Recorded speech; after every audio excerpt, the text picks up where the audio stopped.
Hey guys, I'm Mitch, one of the hosts of the show. Before we start, I just wanted to thank you all for listening and tell you something cool. In the description of the episode, there's a link to our Discord if you want to just come hang out with us. We stream there, watch movies, game together, and just hang out. You can even be a guest host on our show and suggest games for us to play and review. So don't be shy, just come hang out with us, it'll be fun. Also, there's a link to our Facebook so you can join the page and give it a like, and it helps a lot if you do. Same with giving us a 5-star review on iTunes and writing something small. Even if it's just, hey guys, like, that'll do. That's fine. It really does help us get to the top of the charts. Thank you all again, and let's get on with the show.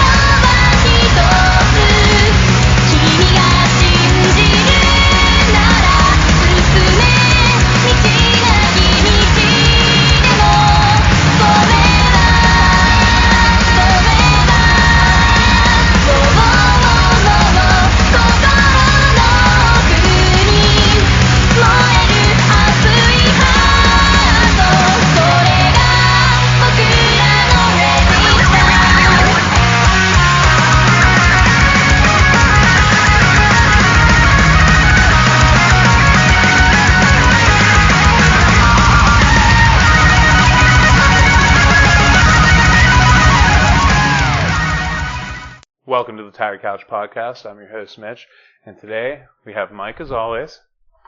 Yo! And our favorite special guest, Rachel from Damn Chocobo. I'm your favorite special guest? You're like our better be, honestly. You're like our only special guest. I'm the best one. Exactly. That makes me the best by default. So hell yeah. Exactly. No work intended, just fucking doing it. Exactly. I like to win by default. Thank you very much. A win is win, regardless of the technicality. I'll take it. But this is our 100th episode, and it's a very special time. We had to have you on here. Like I told you in the messenger, wouldn't feel right without you, because you've been on so many episodes. So I'm flattered to be thought of, and I'm glad I could make the time to do it. Absolutely. Right. Rachel is one of the hosts of Damn Chocobo, another Final Fantasy podcast. Go check them out. It's all about Final Fantasy, every game, complete walkthrough. Super fun show, and they always have like a little talk beforehand where they just talk about random shit. And it's always funny, so it's a good show. Go check that out.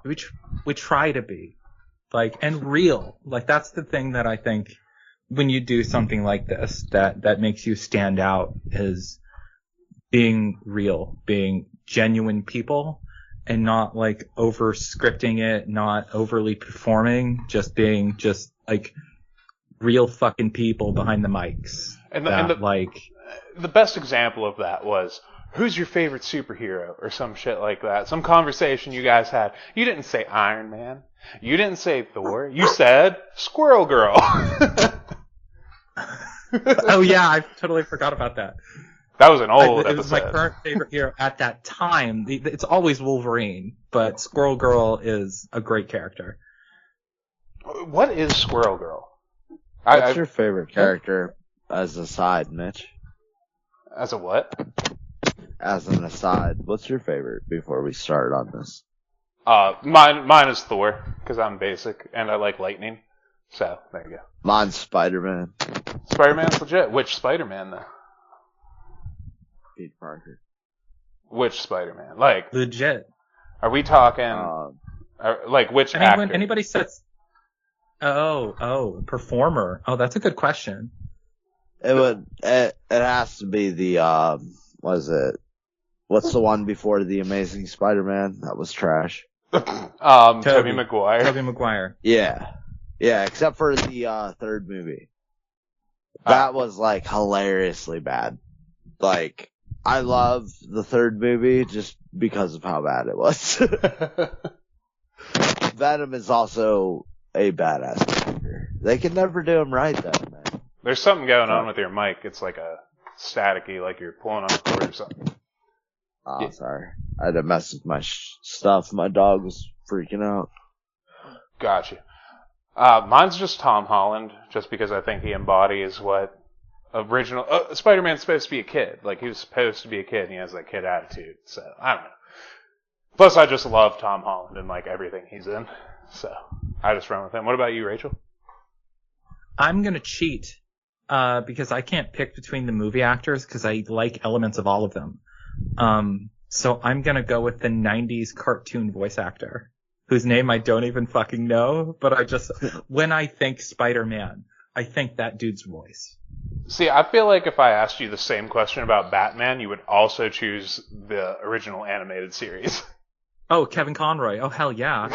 And if I had to choose my favorite Wolverine, it would be Cal Dodd, the voice from the 1992 X-Men cartoon. Rachel is a huge comic book buff, if anybody did not know this. Oh my god. Yeah. Yeah. I'm right behind me is like shelves and shelves of like hardcover graphic novels and stuff like that because I'm a fool and spend my money poorly. You have made many an episode explaining to Jake about your bad decision making when it comes to buying quote unquote toys. Let's buy 4 of everything.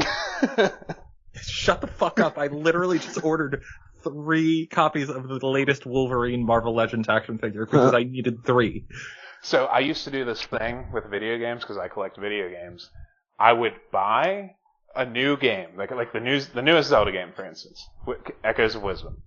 Buy it, beat it super fast, sell the copy for $10 under what I paid for it, go back to the store, buy a sealed copy, and put it on my shelf.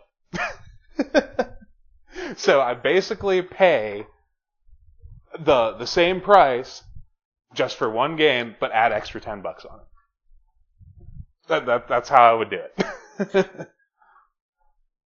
I just so you can have a sealed copy on your shelf? Yep. Just to look at, never touching it. It's just there. Because you're like, I'm never gonna replay this game, so I just have a sealed copy on my, like, you know what? No judgments. We all have our quirks. My thing is like this. I have this bad problem, and I'm sure Mike can attest to it as well, and so can everybody else that knows me. If I watch a movie once, or I beat a game once, I will never go back to it. It is so hard because it's like, I just know what's going to happen or what I'm supposed to do that it's like, why do this again? That's where my brain goes. So I just don't replay games and I don't fucking rewatch movies. It's just... Oh my god, I couldn't imagine. Like, to me, there are certain stories that they're like comfort food. So when I'm having a bad time, when I'm depressed, or when I need a hit of nostalgia, when I need something that is just familiar and safe, I'll go back to certain things. So like the original Final Fantasy VII, I replay like every fucking year. I go back to the original Metal Gear Solid games. I go back to I'll replay every Resident Evil game because I love them so much. I reread the entirety of X-Men every couple of years. It's just like this thing that I have on constant rotation. They're just certain things that I'm just always happy to go back to. And the idea of never going back to those because I've read it once or played it once or seen it once is like I don't know if I could do that to something that I love so much, that I treasure so much. But I'm also a person who has little fucking plastic action figures or statues or whatever of the things they love that's surrounding them at all times. So right, like I get it. Like clearly slightly obsessed. I see that hard to imagine because I also replay like lots of games that I love. Like we did it today. Metroid We played Super Mario World for the Game Boy today. My first time playing it. We beat that game in an hour. We didn't beat it. We lost. Yeah, game over, bro. No, you won that. No, we got game over. Oh yeah, we had to do one game continue. over once and continued. Yeah, I beat it.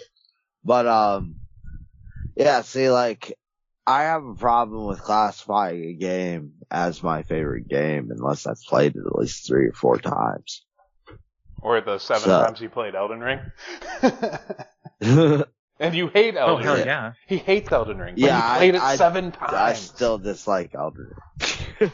And you did it like, I would list Elden Ring as one of my favorite games of all time, and I literally only beat it 1 time. I had to know that I disliked it. It's like with Fallout 4. I had to know that it was a bad game, so I played it like 12 times.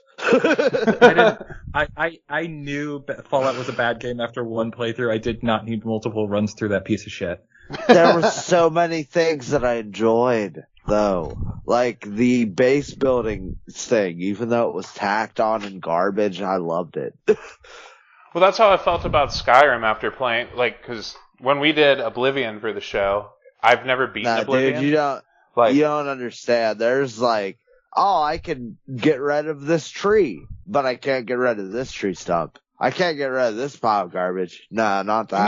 No, not that. Fallout 4 is just like a different beast with how retarded it is. With that does things. That does sound weird. I can understand also wanting to replay something multiple times to really feel like you understand whether or not it sucks.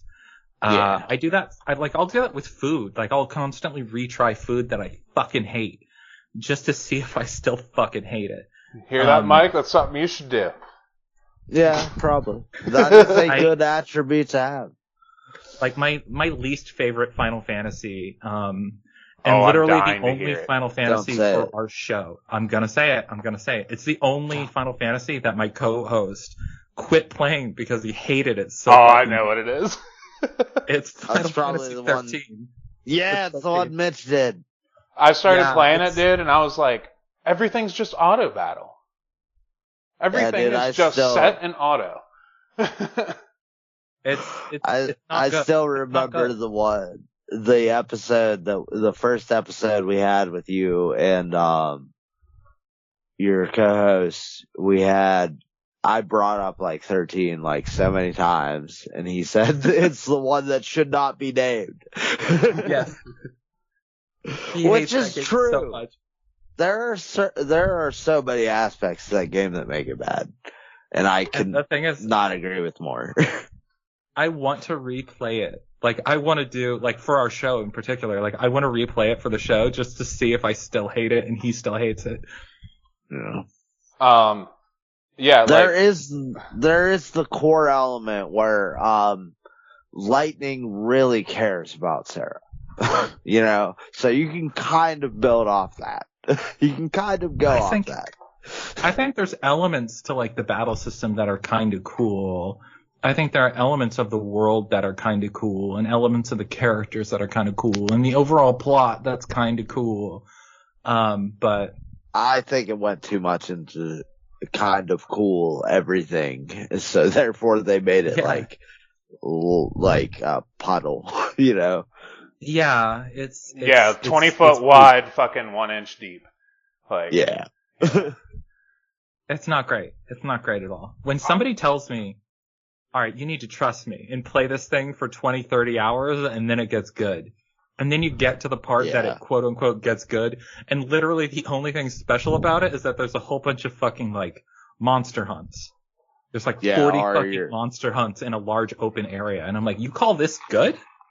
Are you grinding, what are they called? The, adamantine tortoises. You're grinding them for elements to make your sword the master level. Or you're just fucking around. And to me, that's just like, wait, that's what you consider good? I don't think that we have similar interests in anything. Like, and that's what I meant about like the whole Oblivion Skyrim thing was. I love Skyrim so much. I played it. I think my last time was 604 hours. I did everything you possibly could, every DLC, and then we did Oblivion for the show, which is Elder Scrolls 4, and I'm like, I see why, and it's like you said, like a puddle. There's no depth to this game. It's just epic as fuck, but there's really no depth to it. In Oblivion, there's just so fucking much to do and what to worry about. Things that actually mean something, it seems like. It might not actually mean anything, but it seems like it does. And that's like the whole point of immersion into a game. Mm-hmm. And Skyrim's just like, hey, let's just give you a bunch of browns and whites and blues and, dragons. Yep, everybody loves dragons. We're going to plug that in there. That is a thing that I hate about all of that, like the Bethesda open world RPGs, like both Fallout and the Elder Scrolls games, is that they're fucking ugly. Yeah, I mean, even Oblivion is kind They of have ugly, limited but color like it's pretty. palettes. They're just, I don't like them The at all. characters Like, are ugly. Do you think the like color? What do you think of like the world of Oblivion though? You think it's ugly still? I think the world is pretty, but like you said, the characters are just fucking that's ugly. It's just the just a whole bunch of, it's a whole bunch of auto-generated hills and fucking trees. Like, they just ran Speed Tree for a couple hours and called it done. Like, I don't that's think it's fair. that interesting. That is fair. And do I think that the trees look okay? Sure. All right, I'll get that. Those are some okay looking hills and trees. There we go. You got me. You rendered nature okay. It's like you're out That's in the a real middle of sick-looking nowhere. couple rocks. You're out in the Yeah. middle of nowhere, and then here's an Oblivion Gate. What are you going to do inside the Oblivion Gate? Same thing we always do. Climb on top of these towers, get lost for an hour, find the other tower, go up to the top of that, stop the fucking gate, and close that shit. We're going to do that fucking like 20 fucking times. The strange, I mean- the topography of Oblivion is always set. I don't know necessarily about the trees, but the Oblivion gates are randomly generated, and they have a circle of which they can generate in, and there are different, like it's randomized. Like if you go to one gate in one randomly generated area, it's not the same gate that you would have gone to on a different playthrough, unless it's the main gate that you need for the quest. The thing that like blows me out of the water is the that overshadows all of Bethesda's faults is Fallout 4's Preston Garvey stuff. Like the blatancy of the Radiant quests, where you talk to this character that doesn't even give a shit that you finished the quest before. He just wants to give you the next quest. And it's like, okay. Like, it's just so obviously a game that it just destroys, like, any immersion you have whatsoever. And, like, Bethesda's fucking inability to let you fucking play a game. And it's just like, no, this NPC cannot die. That's because you might not have fun later. It's like, well, okay, I might lose, but like, give me the ability to lose, you know? That is fair. That's what really pisses me off about that shit. Yeah, like, and it also comes down to the quest too. Like, you can, like in Oblivion, they'll be like, hey, go kill this dude. Or, I'll give you more gold and an extra item if you sneak up into this thing, loosen up this deer head that hangs above this chair that he sits in between 6 and 8 p.m., and it falls on his head and kills him that way. Yeah. And there you go. Ta-da. And it's like, dude, that's so much more fun. It's just so much more fun than Skyrim being like, hey, just go kill this guy. Doesn't matter how you do it. The Dark Brotherhood was expertly designed I think, in Oblivion, and the Skyrim version very much pales in comparison. Garbage. Yeah. But enough about those Bethesda games. Rachel, you want to talk about Marvel Heroes? I want to talk. I do want to talk about Marvel Heroes. I will talk about Marvel superheroes all goddamn day. Yeah. But in particular, today, I would mention Marvel Rivals, the recent. I mean, it's an Overwatch clone, just with Marvel fucking comic book heroes stapled into it, and it's awesome. Like, it's fucking great. It's kind of jank a little bit because there's like the balance isn't entirely there, and that almost makes it slightly funner. Like, there's just certain characters that are just OP as fuck. Okay, so this sounds like Dark and Darker, but go on. But I kind of like how, like, I don't think every character should be evenly matched in a Marvel game. I don't like. I love Moon Knight is my preferred character to play as in this game. And again, it's Overwatch with Marvel superheroes. So you get. I think there's 5 or 6 person teams against another team. It's generally like capturing locations, protecting an escort type thing. Like they're just like versus multiplayer games. But I think character wise, it makes sense that Thor would totally smear Moon Knight. Yeah. And I love playing Moon Knight.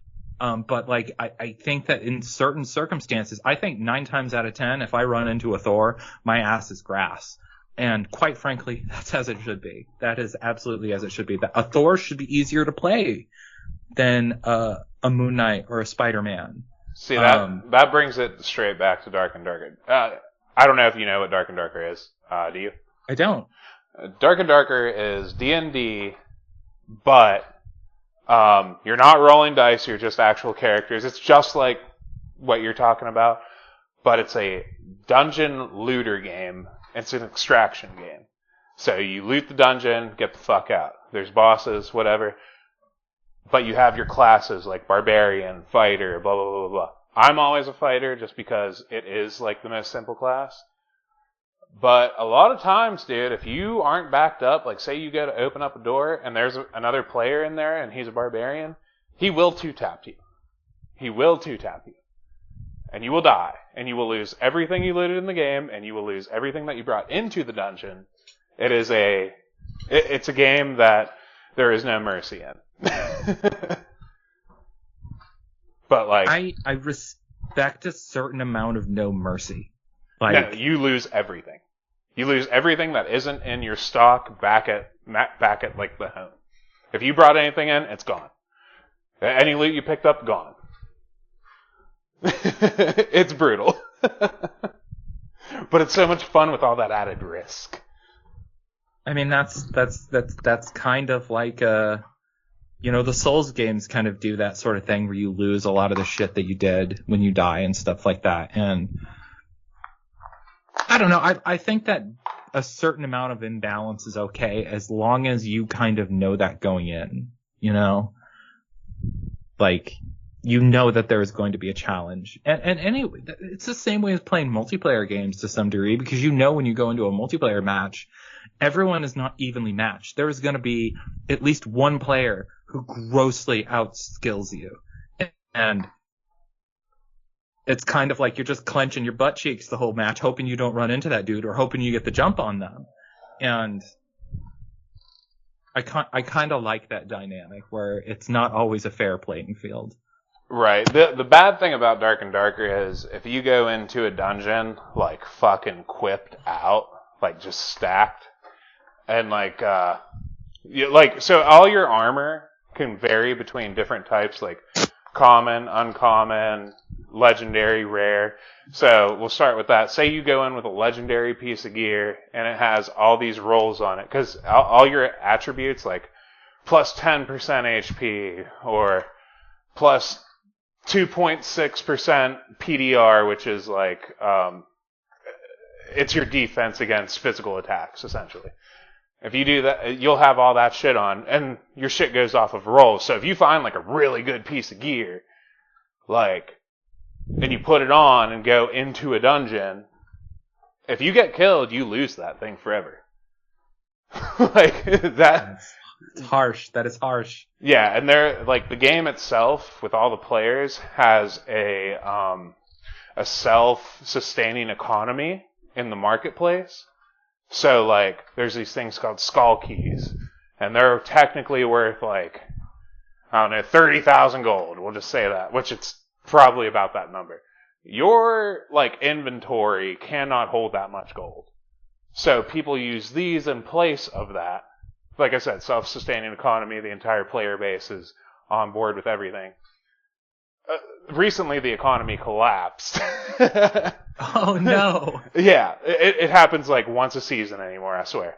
But you can trade that for awesome pieces of gear, message in the marketplace, hey, I got this, I'm looking for this. And then people will be like, yo, here you go. You trade that key.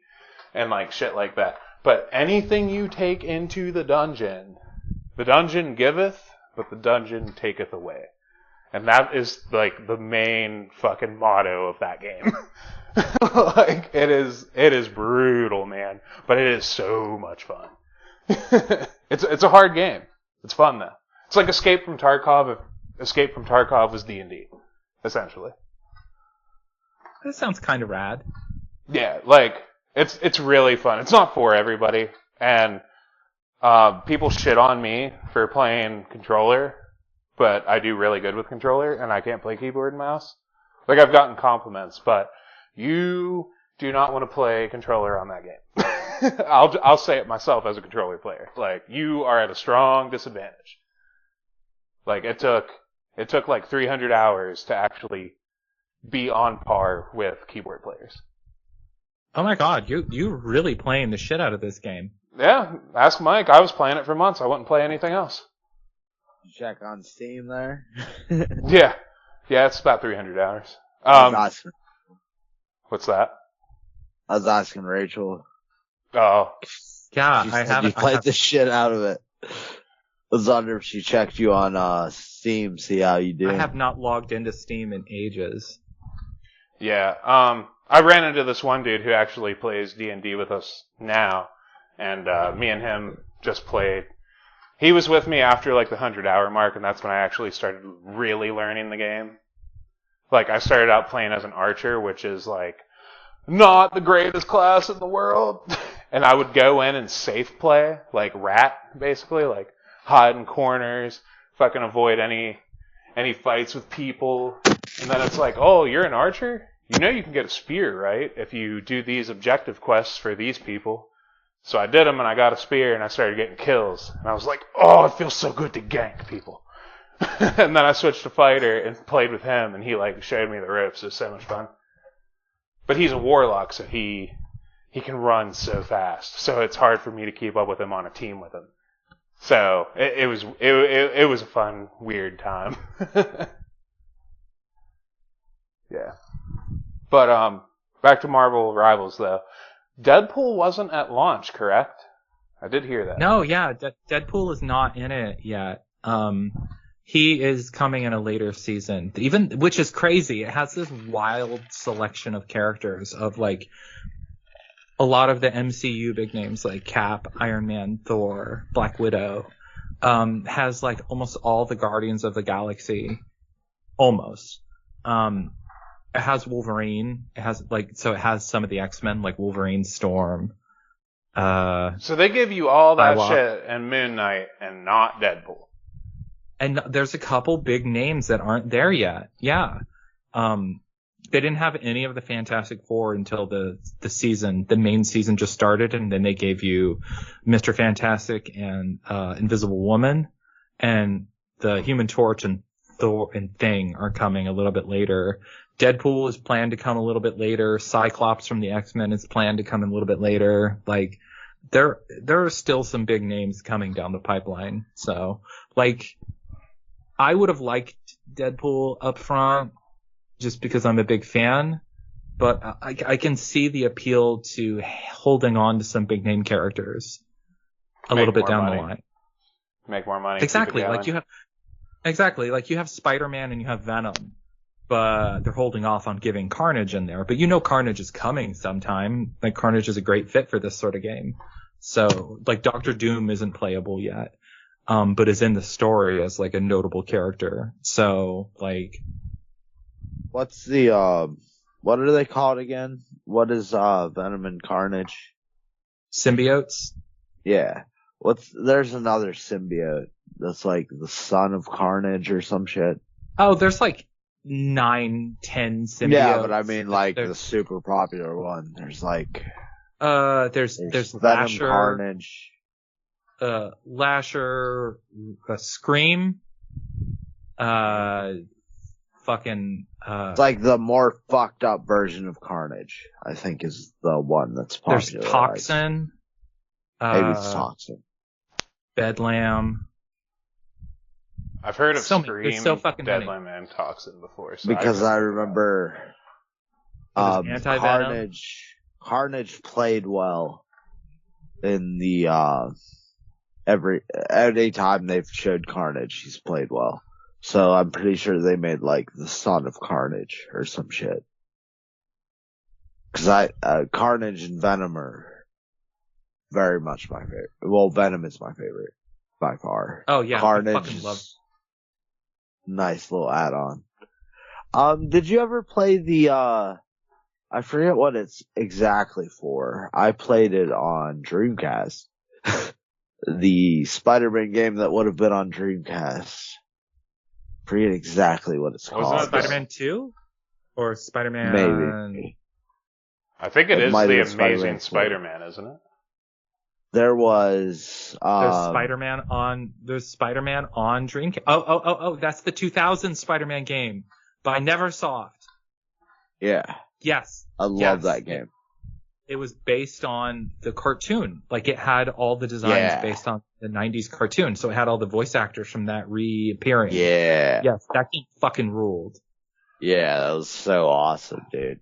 You could do the thing where you could put your webbing, like, to encase your fists. So you could do more damage whenever you did melee combat. And like, you could get this armor ability where you turned into, Black Spider-Man. That was a really cool ass game. I really like that game a lot. I think Spider-Man games in general, like, just tend to be, they have good odds for being at least good. So, like, I really liked that one. I really liked its sequel. I didn't like the first Spider-Man movie game very much, but I liked the second one a whole bunch because that was like the first open world Spider-Man game. And I played Spider-Man, the one on PS1. That was the one I had back in the day. that's the one that we're talking about. They put that game on Dreamcast as well. Sick. I figured it'd be in that same, like, frame right there because they were all out together, like PS1, Dreamcast. Yeah. Like that. I have to bring this up because you might be the only other person that has ever experienced this. But,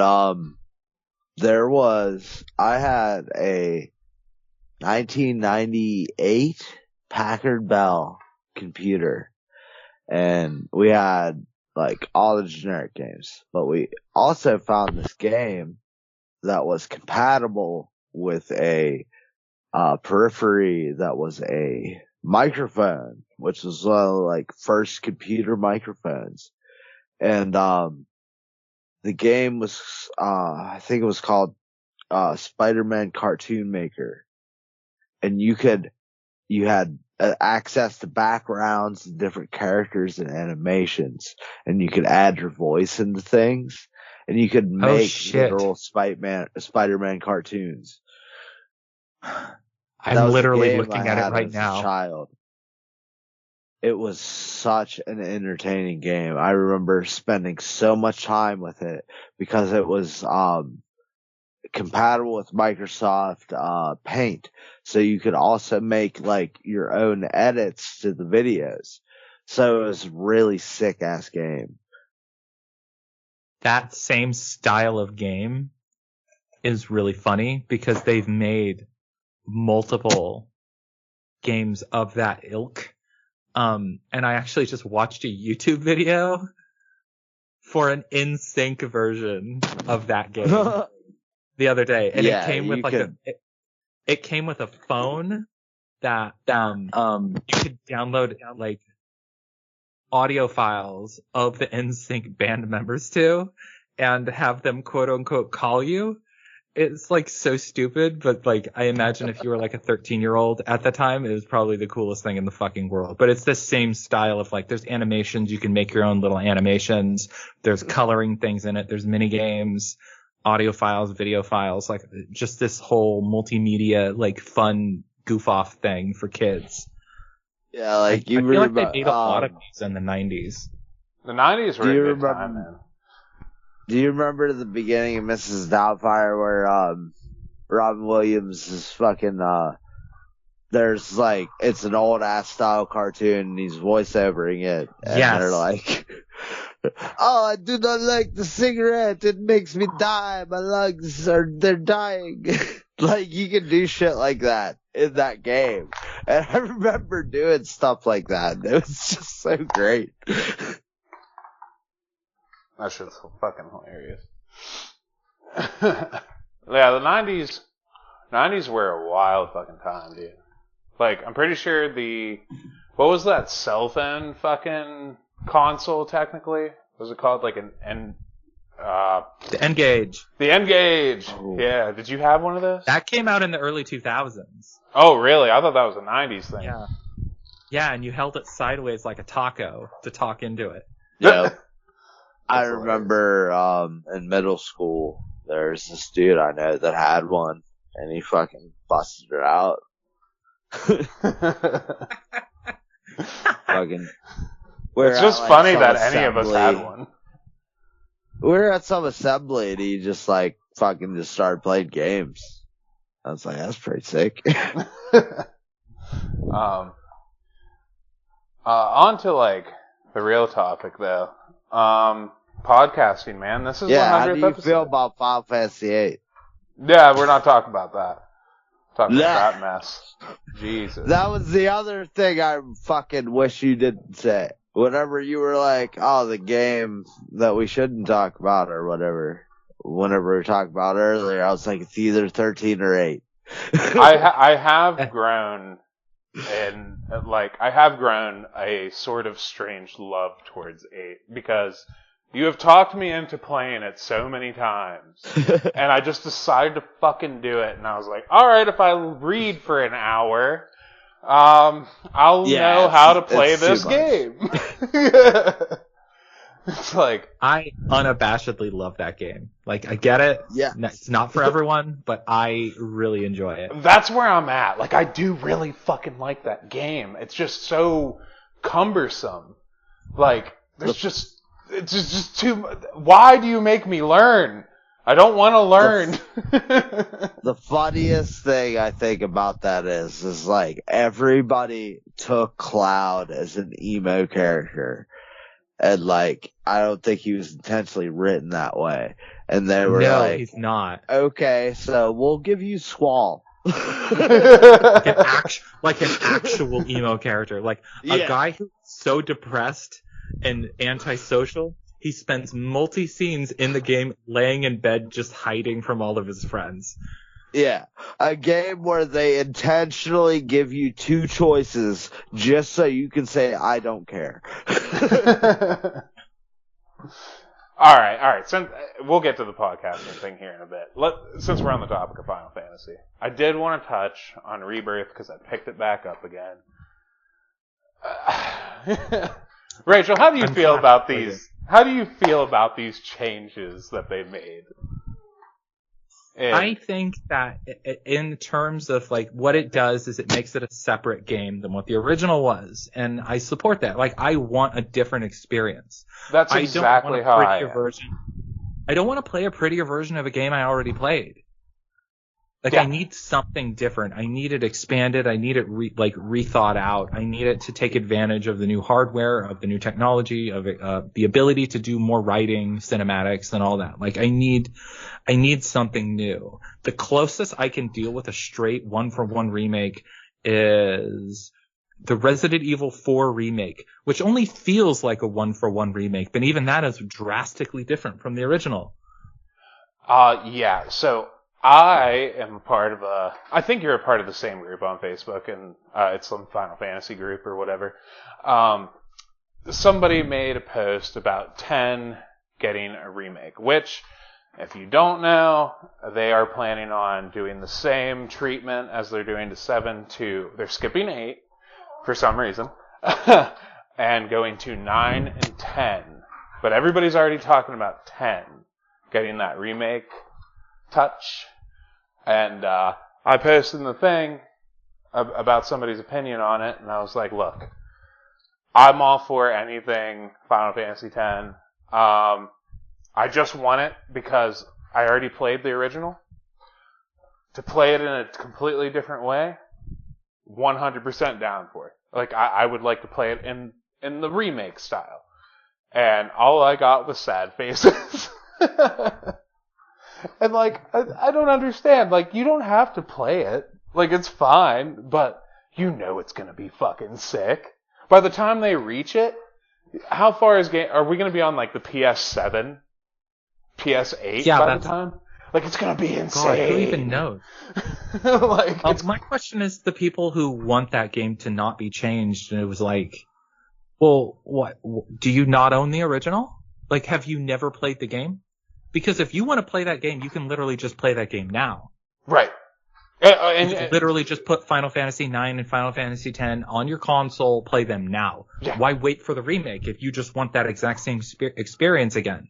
Like, and to further that, cheap, 9 and 10 both already have HD remakes. So you can play it in the original or the HD remake, or you can wait and play the remake, the fucking whole new thing. You know what I mean? I don't know. See, like, I think like it's kind of a cop out. Like, it's a cash grab. You're making a new game without making a new game, without the risks of making a new game. You know, you're altering an already popular title that you know is going to get people to be there in the first place. Well, that's kind of like the point. That's the point. But at the same time, I can tell you after playing Rebirth, I'm almost at the last chapter. It is not the same game. It is a completely different game. Yeah, I mean, I think that's like if I think what that does is if you treat the other game's plot like a roadmap, like, okay, here's what needs to happen in the story, but what the game needs to be is a new game. Like, it's kind of like if like an adaptation of a book into a movie form, you know, like they're different, but they're the same at the same time. Yeah, like the game is still the same plot. Yeah, but why are you making fan fiction when it's your own shit? You know? But it's not. Like, That's the thing. It's still the same. License it to somebody else, maybe. I don't know. Well, it's the same game. It's the same story plot, but it's what remake is for 7 is instead of just being 7, it just goes way more in depth. I think that only makes sense with something that is wildly popular and that there's enough interest in like seeing those characters more, seeing that world more. I don't think that sort of like that tactic works with anything else, with a lot of other things. You can't just do it to fucking everything, you know? Like, like you gotta remember, 7 is like, actually, Final Fantasy 7. 7 is one of the greatest games of all time, and people still to this day talk about it. So why not give them more 7? Because that's what they want. They're literally giving you what they want. It's like rather than doing like a sequel or a pre. Oh sure, and that's a totally fine opinion to have. Like, it's a great game. Yeah, that's 100% opinion. And I feel like a 6 remake is probably going to happen someday, but it's like there's a difference between being like, it'd be like the GTA guys coming out and being like, we're remaking Vice City, and be like, okay, like, all right, like, who's had everything rounded? It was hideous. It was weird, but it's like, it's one of those games that's totally fine and relatively well liked, but like nobody's asking for that, you know, like, like, so this is something that everybody generally loved. Yeah, so like, if there's a need and a demand and a want for it, then fucking do it. But they're not gonna come out tomorrow and be like, all right, we got it, y'all. Y'all want Final Fantasy remakes? Here's your Final Fantasy 3 remake. That ain't happening. Nobody's doing that. Yeah, like, you can tell when you play this game that some real, like, very unlike new games nowadays. This game, you can tell, like, some heart and soul went into this thing. Like, they covered every fucking base. They gave the fans exactly what they wanted. And I think they gave some fans exactly what they want. I mean, I feel like calling it fan fiction is selling it short, but it is fan service. Yeah, I would call in a lot of ways. Yeah. Yeah. I mean, it's Yeah, like, I didn't mean to be dismissive of it. It was just the only thing I could essentially relate it to. but you weren't entirely wrong, you know? So, like, and you're right to a certain extent too. It's literally a company kind of cashing out on their own IP and just like taking less risk because they already know. It's like the Coca-Cola company being like, "Yo, we could make a new soda, or we could literally just make a new flavor of Coke, Like the with new fucking blackberry orange in it Coke or something." Yeah, exactly. Like we could literally just do that. Why don't we just do that because we know that people want this? And yeah, it's cheating and it's cutting corners and it's less risky. I call it a win-win. I call it a win-win for fans and for the company. And I have no problem with the company making money if they're making fans happy. Truthfully. I think that's where I go with that. I think that they're in the business of making money, and to make money, you need to make your fan base happy. And it's certainly like, it's sometimes like when you're like an action figure collector, sometimes like you'll get like these situations where like it's like, I'm a Marvel Legends collector. I collect the Marvel superheroes line, Marvel Legends. They've been slowly building out these X-Men teams, and we almost have the entirety of the 90s X-Force team. And all that's left is this character named Feral. They've had literally the entire team done for like 3 years. And it's just this one fucking character to complete this team. And every time they make an X-Men wave of characters, everyone's like, this is it. We're going to get Feral, so they're going to complete this team. And then they're just like, yeah, here's a group of characters from a new team. We haven't built anybody yet, and these costumes. And everyone's like, yo, that's cool, I guess. Like, nobody was asking for 80s X Factor, but cool. Like, you could have completed this other team and made everybody happy. And instead you're doing this other thing and you're just padding it out longer. And like, nobody's happy. Saying, like Marvel, or is this DC or Marvel.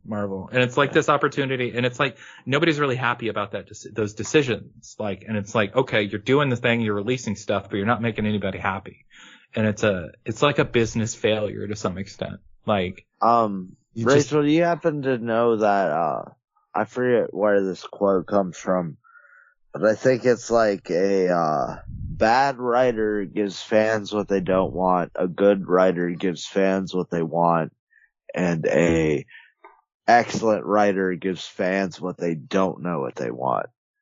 And like, I think there's like some kind of limiting factor with like the talent they have at Marvel, where they kind of just keep kind of, making like first issues of stuff, and they just keep revamping stuff without like building meaningfully on what they have. I think that's that's a real problem with that media in general. Like, it's really frustrating how often that like, and it's not like universally the case, because sometimes like you'll get something like the last X-Men storyline or continuity last for like 5 or 6 years. We got like this one world universe continuity storyline sort of situation that it went on and built on for 5 years, and it was really awesome and really great, and it kind of told everything it needed to tell, and that was really awesome. And not a lot of creative teams get that opportunity. Like, you're right, or they'll write like 6 issues and then it's done, and then it's on to another writer who's going to write another 6 issues until it's done. And it's frustrating to see. I guess I don't know what their Marvel or DC's like thought process behind that is. 'Cause like, it's hard to tell when you start something, if it's going to stick around or not. Like, thankfully, sometimes it's not even like a huge seller and they still stick around a while. Like, right now we're in, there's a Moon Knight run that's been going for like 4 years now. And it's one of the best Moon Knight stories that's ever been done. And it's not like it's a top 10 seller. Like, it's not continuing because of sales. It's just continuing, I think, just because it's well received by the fans. And that's a smart move. Like, listen to the people who give a shit about that character are keeping this one going, I guess. It's just, I don't know if they do that enough, or I don't know if this one just got lucky and slipped under the fucking executive's notice or whatever. Like, I don't like it understand made just enough to edge out itself to continue its career. I guess. I don't know. But like, I just wish there was more of that, where these like things were given a chance to exist longer than briefly. Yeah, see, I have to actually, change my statement earlier where I said my favorite superhero was, Spider-Man. Because technically my favorite superhero is the Tick. And they made a, Prime show about the Tick. And it was fucking awesome. And they canceled it. And it had good reception and everything. I was like so fucking pissed off about that. I absolutely love the Tick. Like, the Tick is like, if you don't know, he is a character that is like ultra mega powerful, like Superman level powerful. Like, he can't fly. He gets everywhere like fucking, was it Marv from The Boys, where she just jumps because she's so strong. Like, that's what the Tick does. He just it's like jumps a flea. everywhere. Yeah. Yeah. And he, quotes Shakespeare wrong. And he, like, makes every quote from history, like, half right and half wrong. That's hilarious. And he is, to me, he is the greatest character ever. And his sidekick is the smartest person in the world. And he is just all powerful. Yeah, the moth. I love that show, and they canceled it, and it was just so good. Yeah, I'm upset. I'm upset about like the Like a Dragon show for Yakuza. I get it. Kazuma Kiryu is the real main character of Yakuza. But when Like a Dragon came out, with Ichiban being the new protagonist, they made 2 games in a row with him. He is rightfully the new takeholder because Kazuma Kiryu gets cancer, and at the end of the second one with Ichiban being the main character, he collapses and he's like, oh god, I'm gonna die. And at the very end, there's a cutscene where they're like in a doctor's office, and you just see Kiryu in a wheelchair, just like eyeing the fuck out of the camera. And it like closes in on him, and then the fucking game ends. And I'm like, no.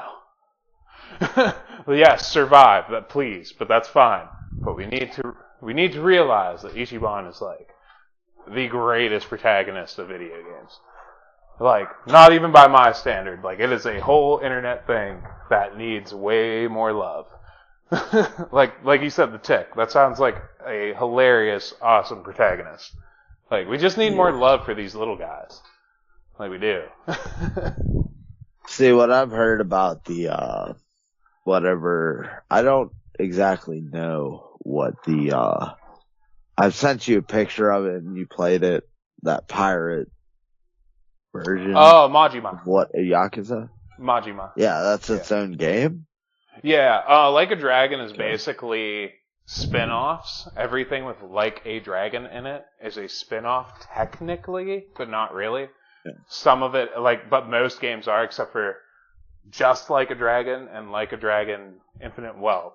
Those are actually main parts of the story. They're not spin-offs, but they carry the Like a Dragon name.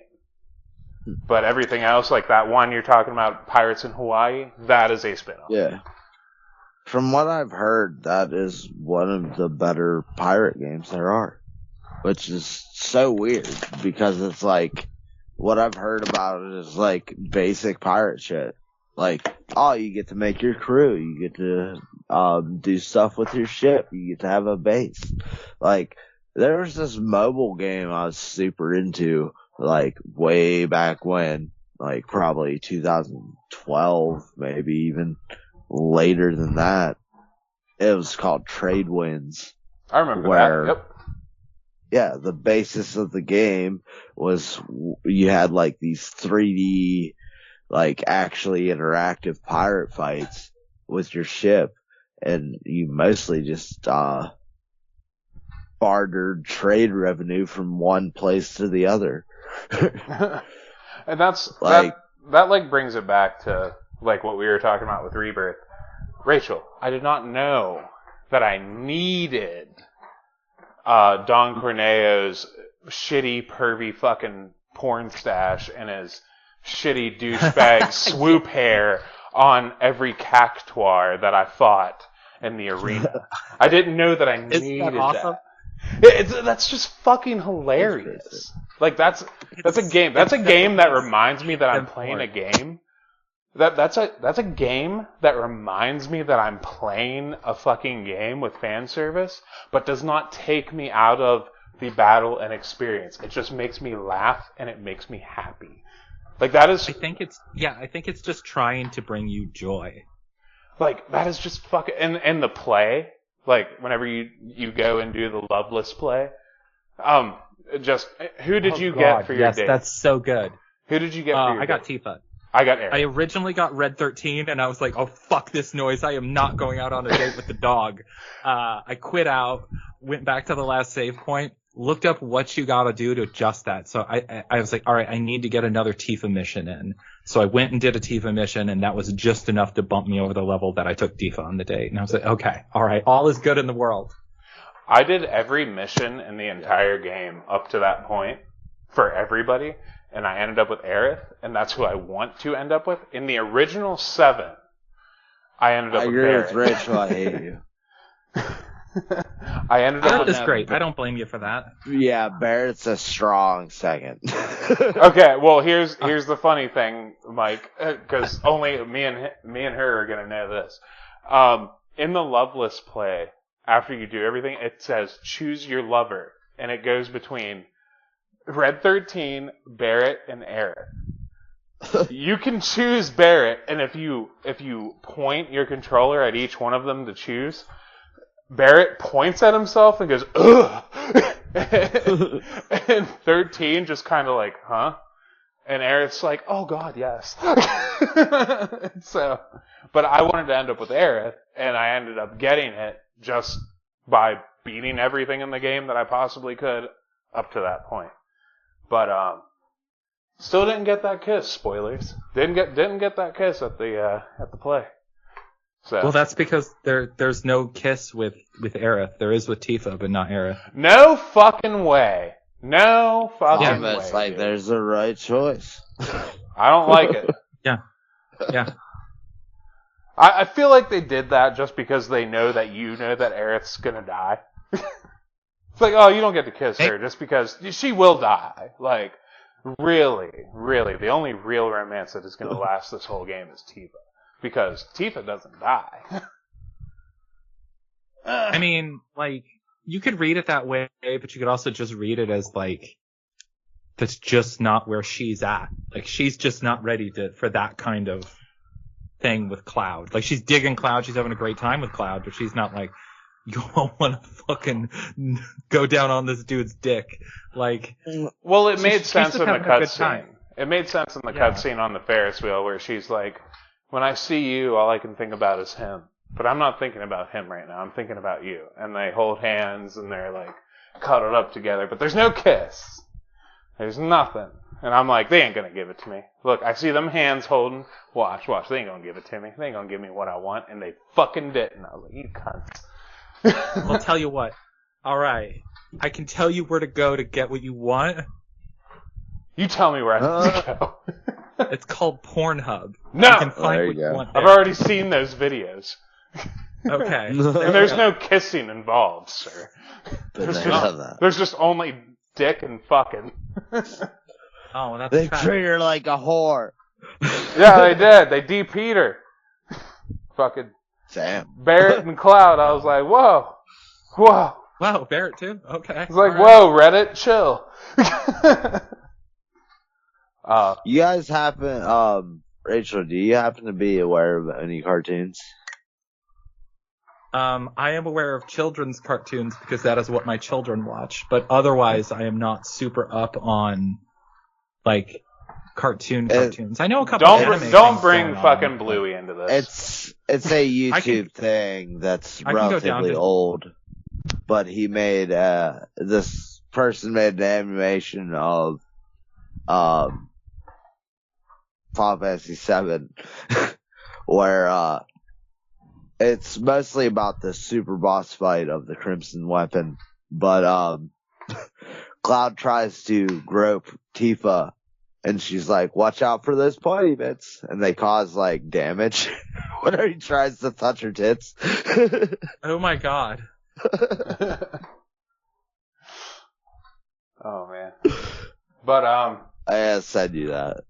Mitch, that sounds perfect. give me Send it the ability to send it to her. that is up to her.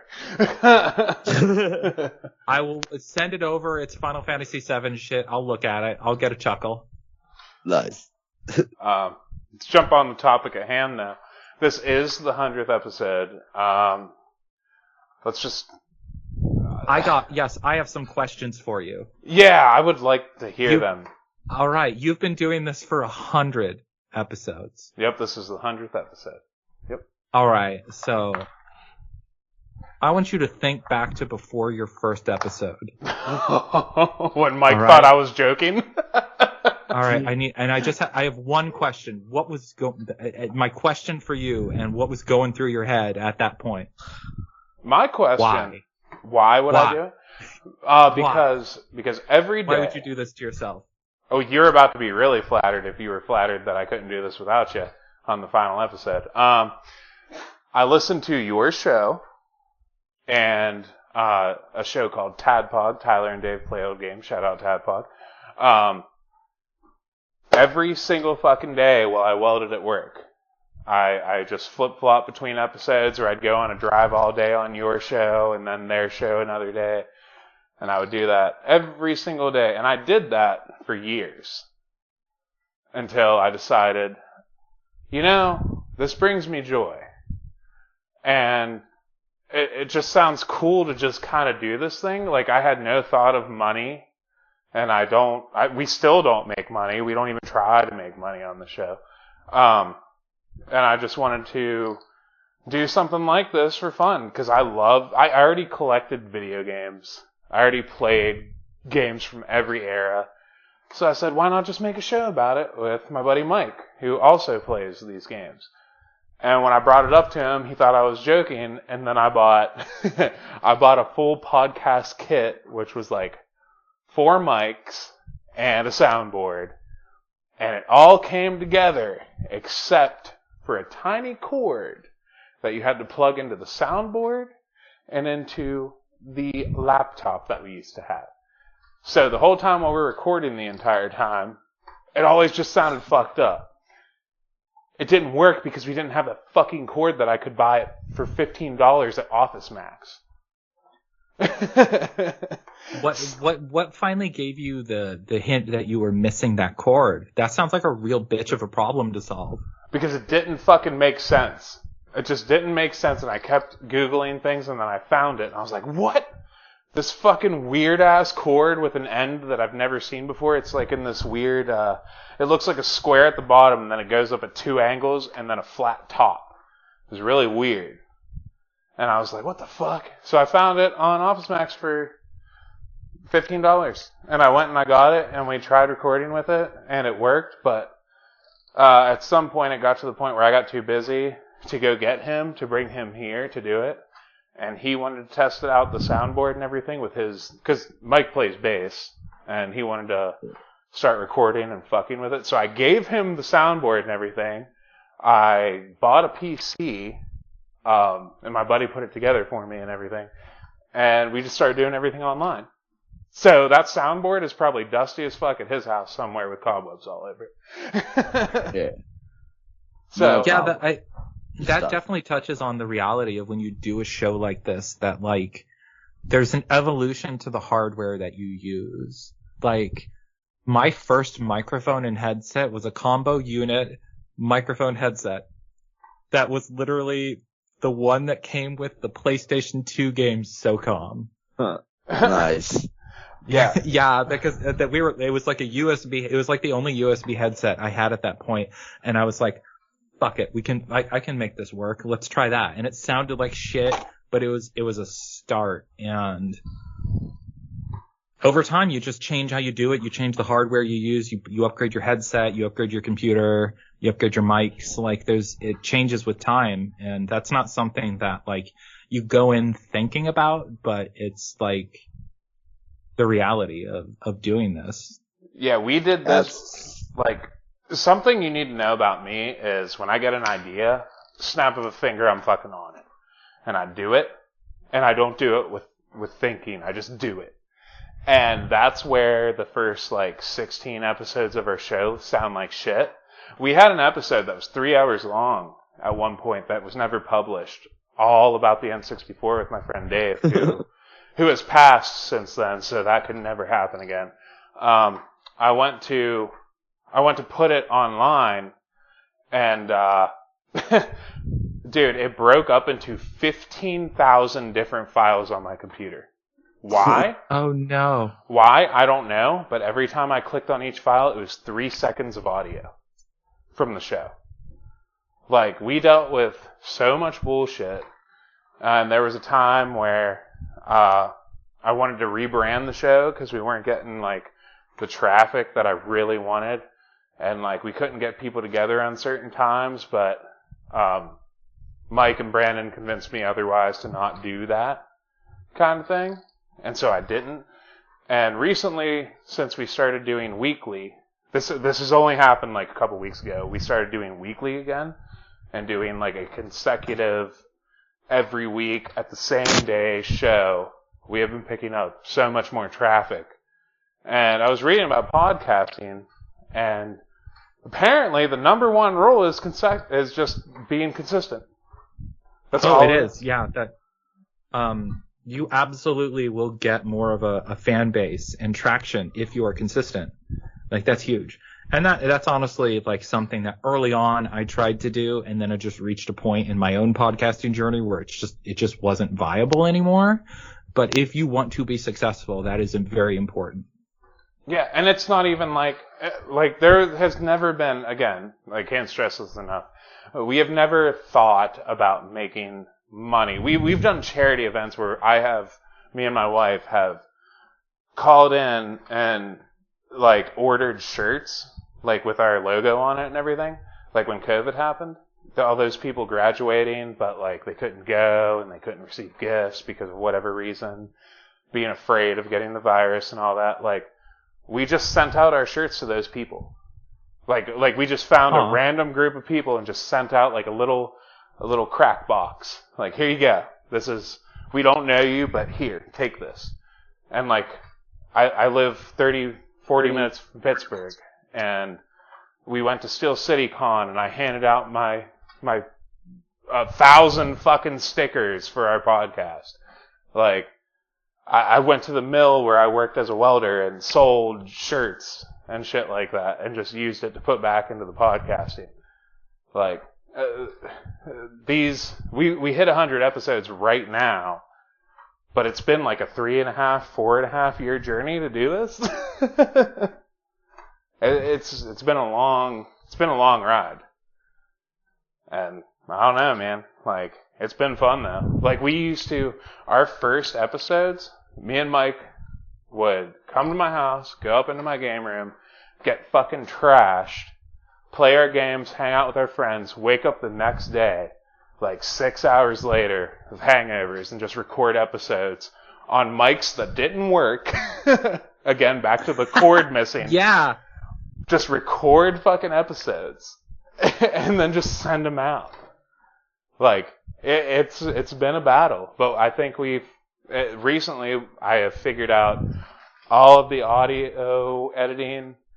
It's crazy it's a shame that it took this long, but we have figured it out. There was no, like I said, when I do things, I just snap at a finger, just fucking go do it. And I don't know anything about it. And now I finally have everything down to we can do this kind of thing. It's been wild. I've noticed a difference in your show as well. The different mics. You guys have always kept the same thing going. You always say this in some like middle episodes in your show, like how your first episode was shit. I think it sounded fine compared to our episodes, dude. It sounded totally fine, dude. Like episode 0 and onward. Absolutely. Oh yeah, that's super flattering. Like it definitely it took some work to get there, but like all things considered, some of our earlier episodes are definitely not as bad as I make them out to be, but they're still, we definitely still improved with time, as I think everyone who does this will. Yeah, like the only thing with your first episode was on the intro and only the intro where you're like, this is going to be so bad. It just sounded a little quiet. And then after that, it was like, everything sounds the same.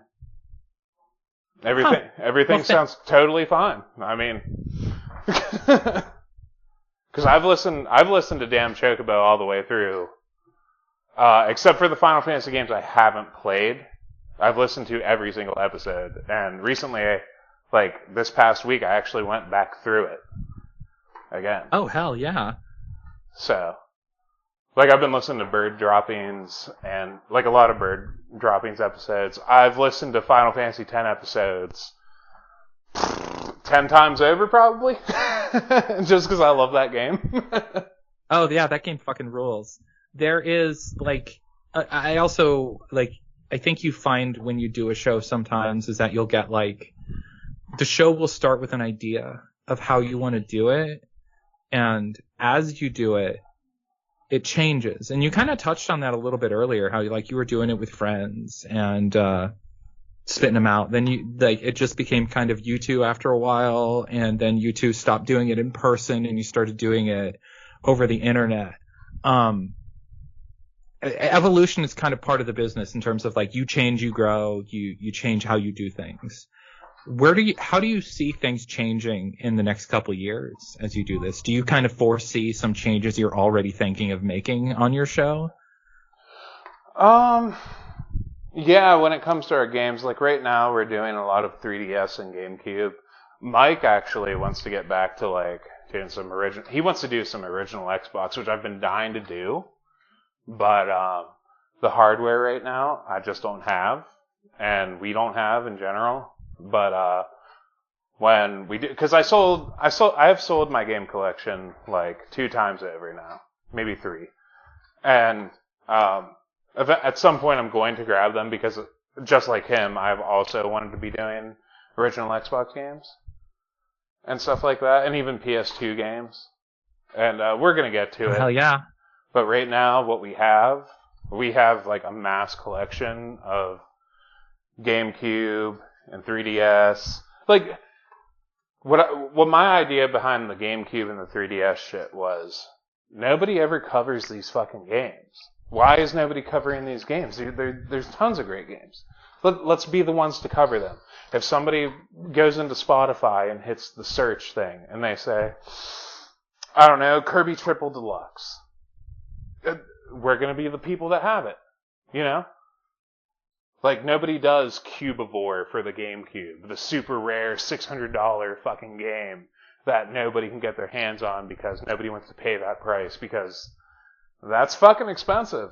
And honestly, like, the game is really fun, but it's also not worth $600 fucking dollars. Like, it's just not. So, why not do these things that nobody else covers? And I feel that hurts us to a point of not having a popular episode in place of that episode, but it also helps us if somebody ever decides to say, well, maybe I might buy that $600 game, or maybe I might download that ROM on your computer, because people do that. Well, now they have a review to go off of. I mean, they can go on YouTube, but if they're at work and it just springs in their head and they're like, hey, I'm going to search that on Spotify. Oh, Tattered Couch Podcast? Who's that? Oh, they have a Cubivore episode? Let's see what they think about it. You know? I think it's a fun little idea. Because, again, not out here to be the most popular. Just out here doing something fun. Like, why not just do it? You know what I mean? Like, Hell yeah. and I do really want to go through the Final Fantasy games. Speaking of which, I have a question for you. When are you doing World of Final Fantasy, man? Because you're skipping the boat on that one. It is on the list of something to do eventually. It's just right. We've already picked our next game. I honestly still need to upload, I'm embarrassed to say this, the year-end spectacular. We recorded in mid-January, and I still haven't uploaded it yet. Every time I want to block off some time to edit it and get it uploaded, shit gets in the way. So yeah, and don't take that as a punch from me to you that you haven't done it yet. I'm talking. I'm talking. You are hurting yourself. Not even from a show standpoint, but just playing it in general. I'm telling you, dude, when you play World of Final Fantasy, you are going to be, like, washed over and in fan service. Like, you are going to enjoy it so much. Everything I have heard about that game says it's good. See, and that's the thing. Everything I've heard about it is that it's bad and boring. And it's not. It's so much. It's like if Final Fantasy met Pokemon with, like, the ultimate fan service of Final Fantasy fans. Like, it is so good, man. It's so much fun. Like, Cloud's in there, Tidus is in there, Squall's in there, fucking pretty much every character from Final Fantasy, they're all in there. You're gonna love it. I absolutely intend to. Yeah, like... Apparently they did a new version of it called World of Final Fantasy Maxima. That is with the DLC. That's what the DLC Okay. added. Before you could buy the DLC, but now it just comes added to it, and I have both of them. I have the PS4 day one release, like, collection thing. I have that in my collection, but on digital, I have the Maxima one, so I could play all of it. But, Okay. But, like, the ending's gonna get you, man. You're gonna be like, wait. You're gonna be like, whoa. Yeah, it's definitely something that I want to play, and it sounds awesome and looks amazing. So it's a definite will play. Yeah, a lot of people don't like the chibi style, but you can always make yourself not chibi. Who cares? Like, it's an aesthetic thing, and chibi has always been, it's been a part of Final Fantasy since the beginning, whether we like it or not. Like, so I'm into it. I'm down with it. Yeah, that's why I was like, don't take that as a shot at you not doing it for the show. It's a shot at doing it for yourself. Like, you gotta do it for you, dude. I'm telling you, you are going to love it. I promise. It sounds like the way to go. Yeah. When you started your show, what was the idea? Just keeping in contact with Jake, or? That was literally it. Me and Jake used to do co-op games all the time. And, like, it got to the point where I was dragging him into stuff he would rather not play. Like, which I was, like, it sounds like a personal problem on his end, but I was still bullying him into playing them. Like, me and Mike go through that all the Transformers time. War for Cybertron was one that he was like, I don't want to buy this. And I'm like, you're going to fucking buy it and we're going to fucking play it. And then the next day he had it and we played through it and it was great. I had a great time. So at least one of us had an awesome time. But, like, it reached a point where it was like, either keep making him buy games so we could play these things together, keep replaying Resident Evil 5, which we had already done like 30 times, or change it up somehow. And, like, we had talked about Final Fantasy so much over the years. We were both big fans.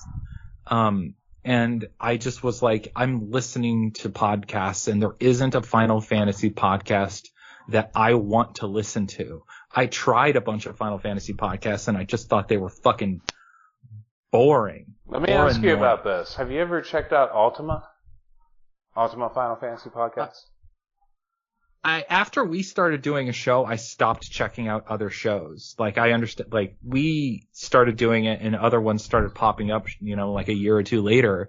And Ultima's one that I know of. I've talked to those guys before, like on Twitter and stuff like that. Same. And they sound like cool I've dudes. messaged them on Discord, and Schweiss said he might be down to do a show with us at some time. And but like their other show, Nude Clan, has ended. Kind of. And, no, they're like, I don't know. I like Nude Clan way more than Ultima Final Fantasy, but Ultima Final Fantasy does hit, like, every fucking, even the Chocobo racing games. Like, they hit every Final Fantasy game. That's why I asked if you ever check them out. Oh yeah, I definitely, like, I was aware that they were doing it, and they were doing a really good job of keeping up a great pace and everything like that. But no, I haven't listened to their stuff. Like, once I started doing a thing, it was like, yeah, I'm not watching other people's shows. Yeah. Like, it is sort of like, I'm already doing it. I don't want to listen to what other people have to say about stuff that I'm already doing, kinda, sorta. Right. The reason I do it is, like, when I do an N64 game, sometimes I find a show that covers said same N64 game. And if they bitch about something, whenever I play the game, I try to check it and see how I feel about said thing that they're bitching about, just so I can get some compare and contrast to it. Ooh, okay. So, it is a weird thing to, like, do that at the same time. But you start noticing things you didn't notice before. Which is kind of strange, but like, 90% of the time, though, I don't see anything that those other people are talking about, which is kind of strange. So, I have no idea. Just to get a feel for how other people feel about this. You know what I mean? But, oh yeah, I'm totally with you there. Yeah. I do agree with Jake, though. 9 is... I didn't think people, like, really cared about Final Fantasy IX that much, but, man, that is, like, a not talked about fucking game. That is a great fucking game. I think it's pretty well loved within the community, but it didn't, like, blow up. Right, like, it's... Like, 7 and 10 are the ones I always hear about. And granted, 10 is one of my favorite games of all time. But, like, 9, I fucking love 9, man. And, like, the fact that people don't talk about it enough is just, like, weird to me. But to look at it after playing it is kind of like you look at it, like, when you play it, you're like I don't know if you feel the same way about it, but it's kind of like this is kind of your standard RPG. The only difference is it has the Final Fantasy name strapped onto it with an amazing story, but, okay, a pretty good story. And you learn your skills from your weapons as opposed to just learning them leveling up. You know what I mean? Like, I don't know. Yeah, how do you feel about it? I mean, I think you're right. I think it was designed to be a nostalgia, like, classic-ass RPG. And so it very much feels like a very stock standard JRPG with a couple little twists, like you said. Like, you learn your skills through your weapons and stuff like that. But, like, it's supposed to be nostalgic of all the previous Final Fantasy games. So it's very... it's the most JRPG-ass JRPG there is, like, in a lot of ways. And... I think that's awesome. I think it successfully does just that, and it's for what it was trying to be, which was a celebration of all that came before it. And in some ways, it kind of put a pin on that classic JRPG style for the series, because you'll notice they haven't really done it again since then. No, and they also don't have I don't think they've had another Dragoon class since then. 12. I'm pretty sure there's a Dragoon class in 12. There's something in 12, like, that has to deal with Dragoon, but, like, it doesn't feel Dragoon. Does that make sense? Like, with the jump ability and everything, it just doesn't feel like the Dragoon. You're right. It's Ulahan. in 12. So you're right, it's not the same. And the MMOs have them. Yeah. MMOs have dragon. Yeah, but like a mainline, you're right, doesn't have the Dragoon again, which is strange. Yeah, I don't know. Well, Kamari and that girl in 9, Freya. Yeah, Freya. She was hardly in the game, and Kamari was just diet, everything in 10. So, I don't know. Maybe they were just kind of like, fuck the Dragon class. Which is sad, because that is an iconic class. Right, it's cool as fuck. Yeah. Back to like the podcasting thing, there is something I did wonder. Do you guys do show notes or have a format to your show?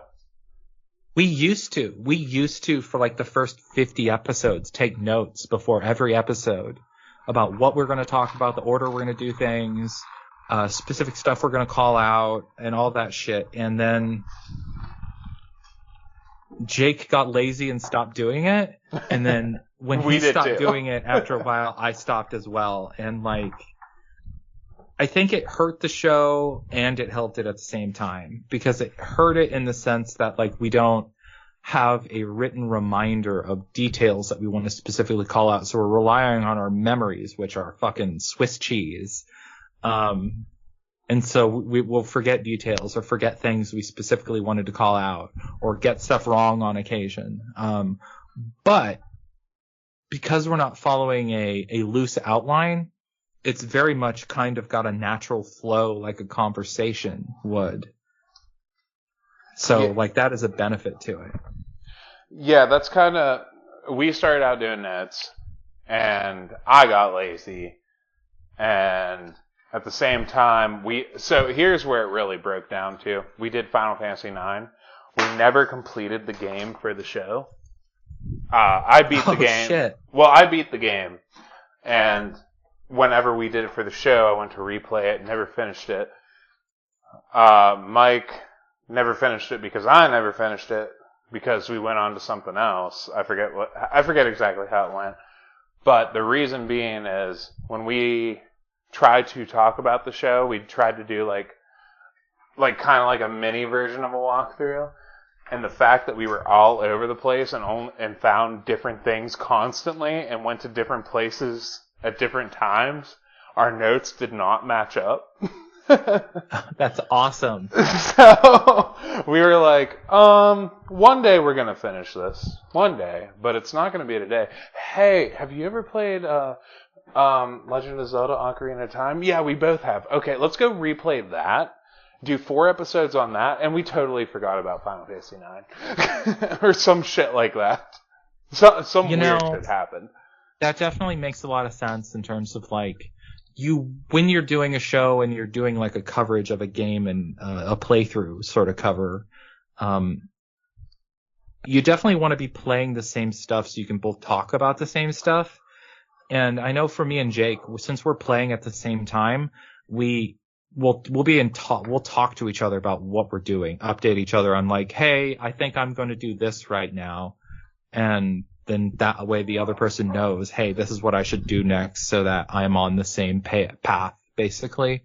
Or if there's a split, we'll talk about that split, but still make sure that we both cover this, like play the same stuff, just in different order. Huh. Yeah. Yeah, it didn't work out like that for us. Yeah, it's just communication. Yeah, like he likes doing like the walkthrough type stuff, and whenever we did it, because of all that, like constantly being like, well, I went here, because we did the same thing for Pokemon Red, Blue, and Yellow, and well, I went to route this, and I went to route that. Like it was not working out. Like we were not on the same page at all. So I don't know how we get any better at that, but that's why we stopped doing that kind of shit.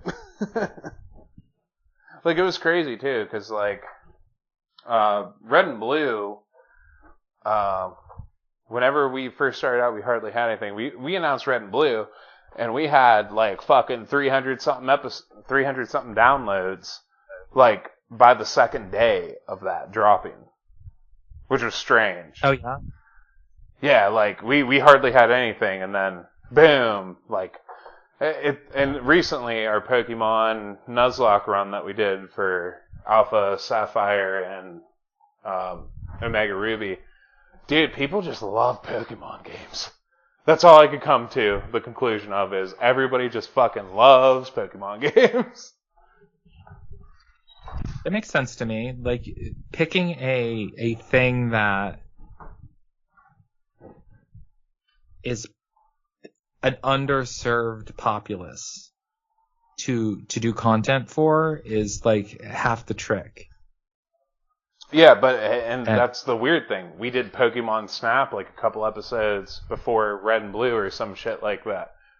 Still hardly anything. It's just strange. Snap just doesn't have the same pull. Snap should have the same pull. I fucking love Snap. I don't know. Anything you want to add to the podcast? But like, how did you evolve? Like, how do you feel like you evolved as a show through all this time? What episode are you even on right now? Oh God, I don't know, like 130 something. Like 37, 38, 137, 38, something like that. Yeah. I think like our big evolutions were obviously the hardware we used. We fine-tuned how we did it in terms of how we talked about the games.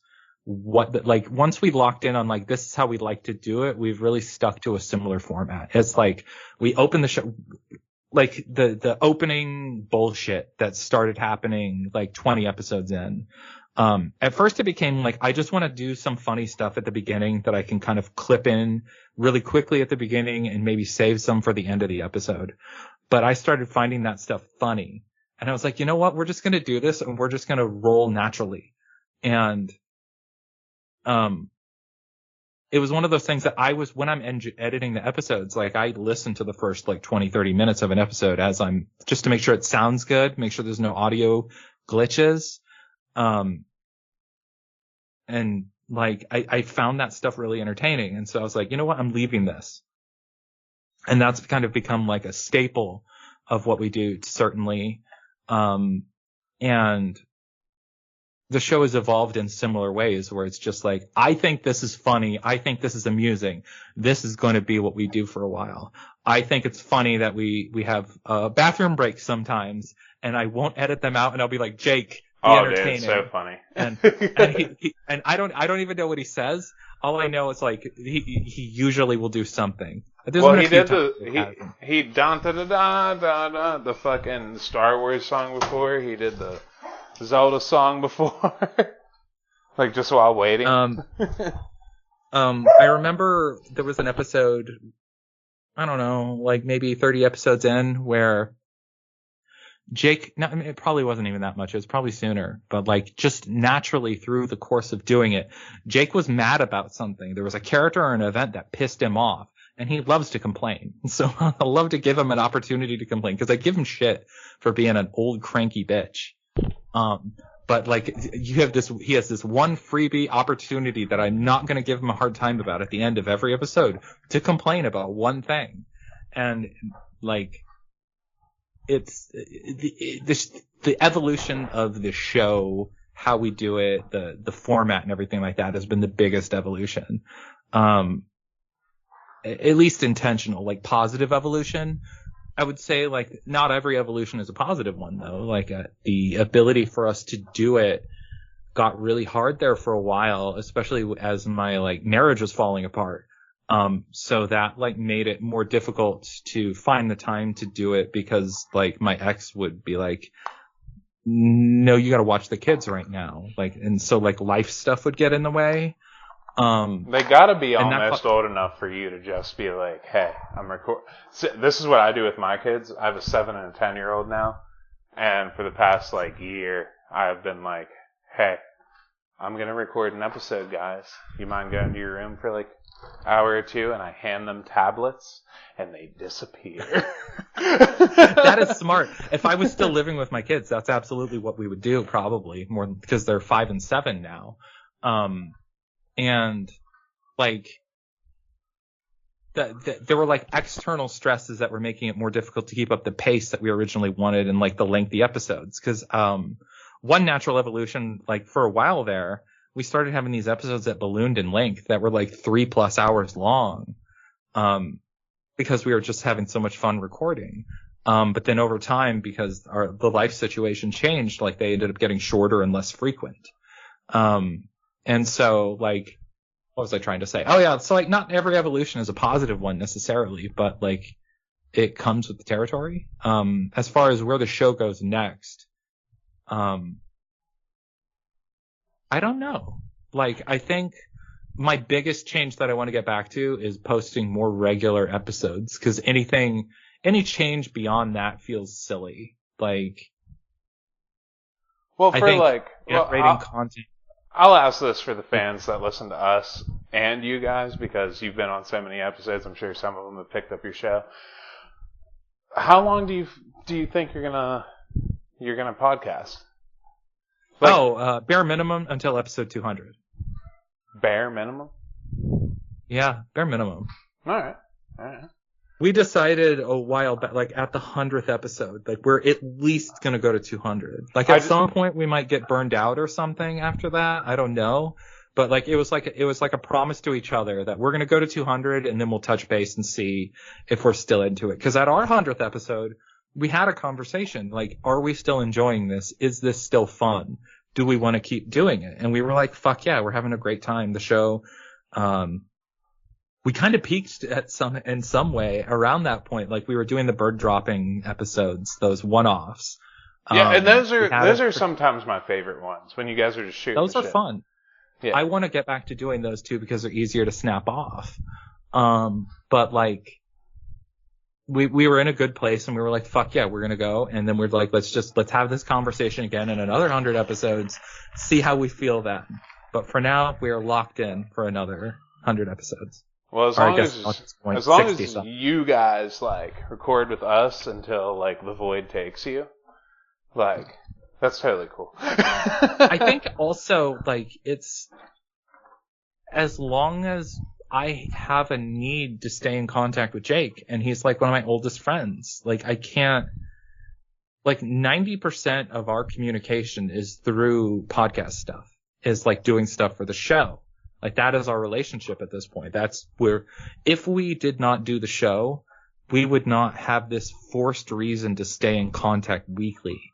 And that's important to me. So like, maybe at some point we'll just be like, God, this bitch is annoying and Jake won't want to talk to me anymore. Or I'll just be like, this dried fucking turd of a human being is just too annoying and I don't want to talk to him anymore. Mike lives on the other side of the area that we live in together. He lives on the other side of this hill that we live on. And we talk to each other every day. I don't think anybody's that's a friend is gonna be like, I don't feel like talking to you anymore. I've talked to him every day for 4 to 5 years, almost. Every day. Every single day.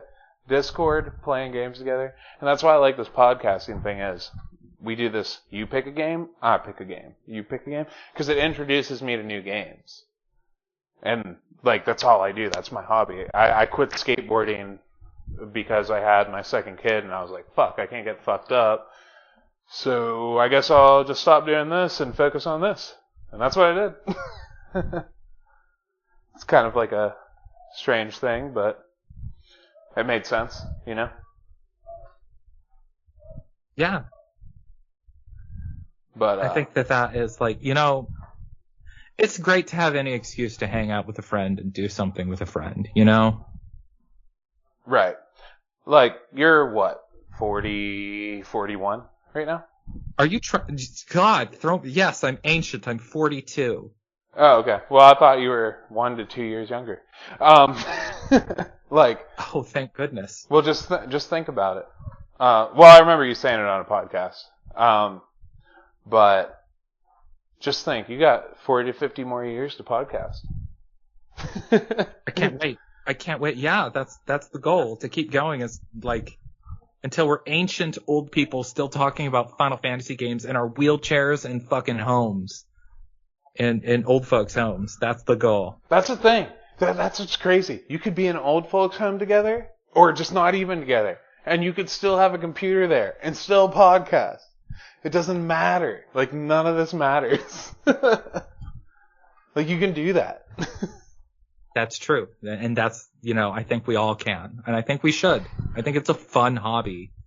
Like the dinner lady shows up, and she's like, here's your mashed potatoes and meatloaf. Get out of here, bitch. I'm recording. Like, you can just do that. Because you're an old person. Making the old folks home nurses, like, guest on your show. Like, that would be fun. Like, what do you think about Final Fantasy 18? I think by that time it'll be like old who's just like, I don't fucking know what that is, old lady. What do you think about Secret of Mana? No. The Super Nintendo version. They'd be like, I don't know what that is. Sir, I was born in 2030. Listen here, whippersnapper. Back in my day. Back in my day, we played our games on these things called televisions that you looked at with your eyes. Yeah, now we got them in our eyes. It's like, that'd be so weird. I think we can wrap this up now. I think this has been a good conversation. But there is one last question I want to ask you. Mike, do you have any questions before I ask this question? He passed out. He didn't pass out. He's alive. The dog's not worried about me. Well, leave me alone. You have anything you want to add to all this? No, I'm crashed. He's crashed. All right, Rachel, my final question about all this. What's your favorite porn star? Oh, okay. All right. Oh, God. That's a tough one. Hell yeah. Let's get to the meat. Okay. All right. And would you buy a fleshlight regarding said porn star? Oh, okay. You want to fucking get to it, do you? Yeah, All I'm right. getting in there. I'm getting in there. Okay. Back in the day when I did use those, there was a time when that was a tool that I used. I have not bought my first one yet, but I am very much thinking about it. Well, there's also strokers, which are basically non-branded fleshlights. Nah. I want to have somebody's name fucking scripted on it. Oh, okay. All right. Yeah, that's right. Gosh, that's a good question. Okay. All right. I think girl and guy favorite porn stars. Let's make it transparent. Okay. All right. Shit. That's a good question. My boy Dredd do be putting it down on some bitches that I like. He do be doing that. I can't remember the dude. All right, so there's this model who doesn't perform anymore because she became a fucking crack whore, basically.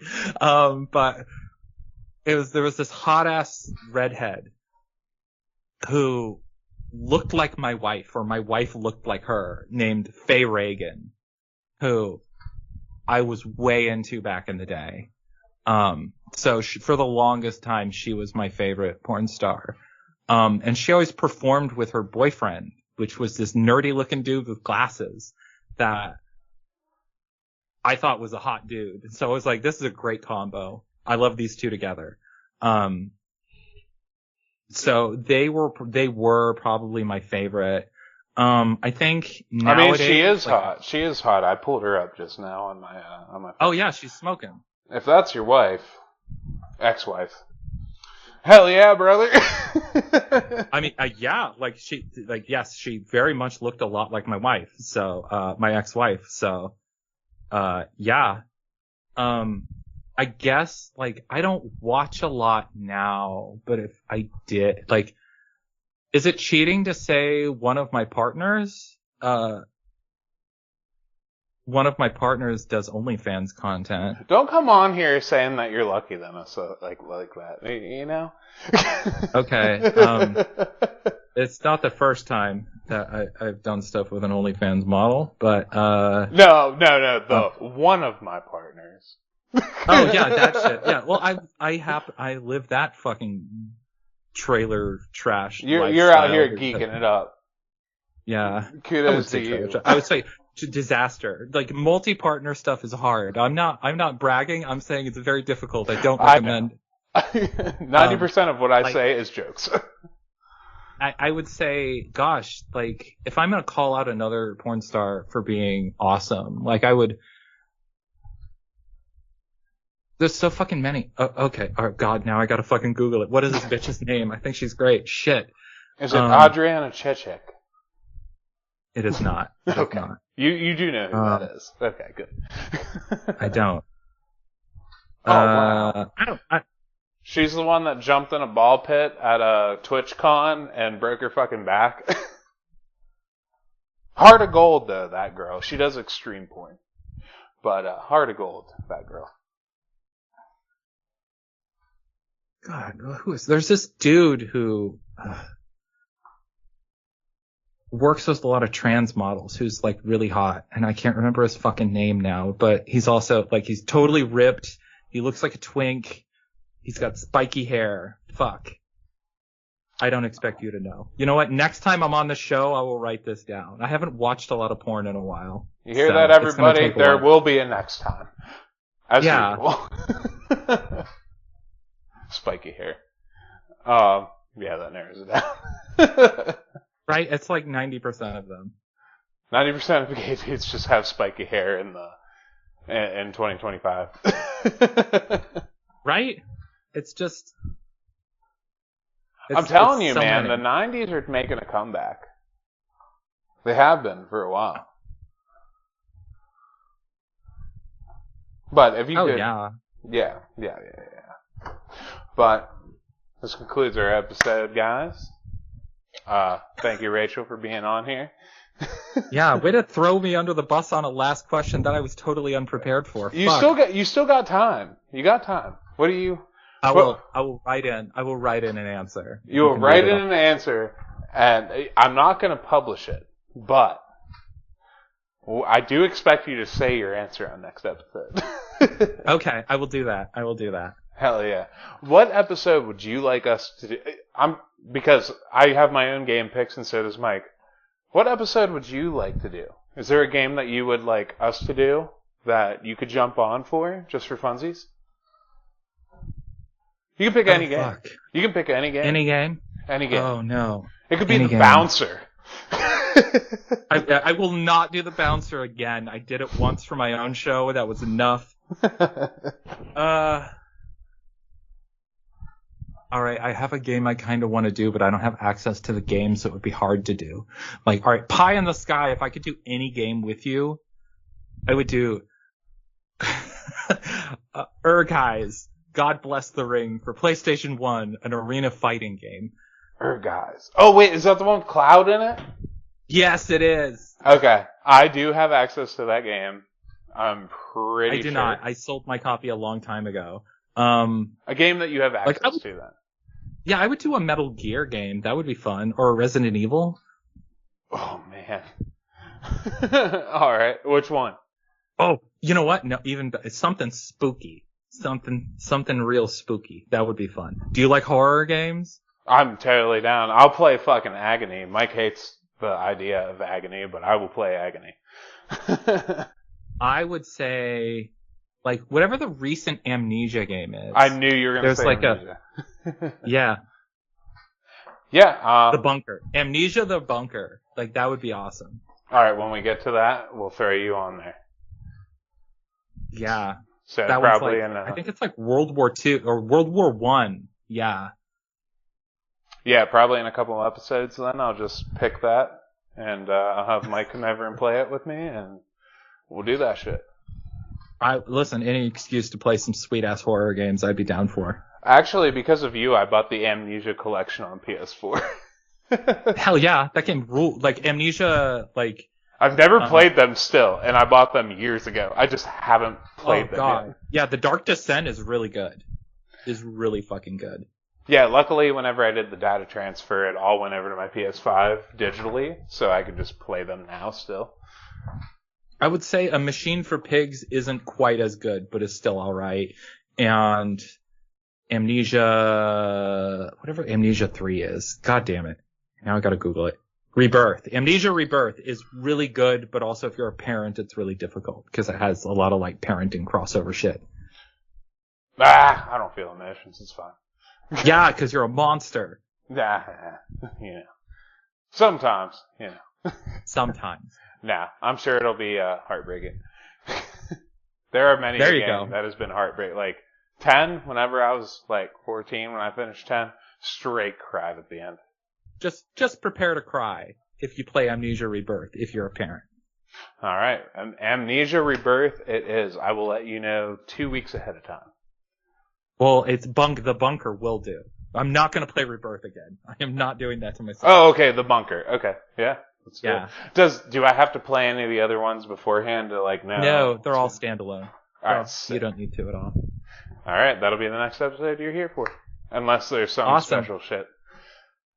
All right, Mike, anything to add before we go? Adios. Adios. Hell All right. yeah. This concludes. Take care, y'all. Hell yeah. This concludes the 100th episode. Thank you, Rachel. Love everybody. Peace.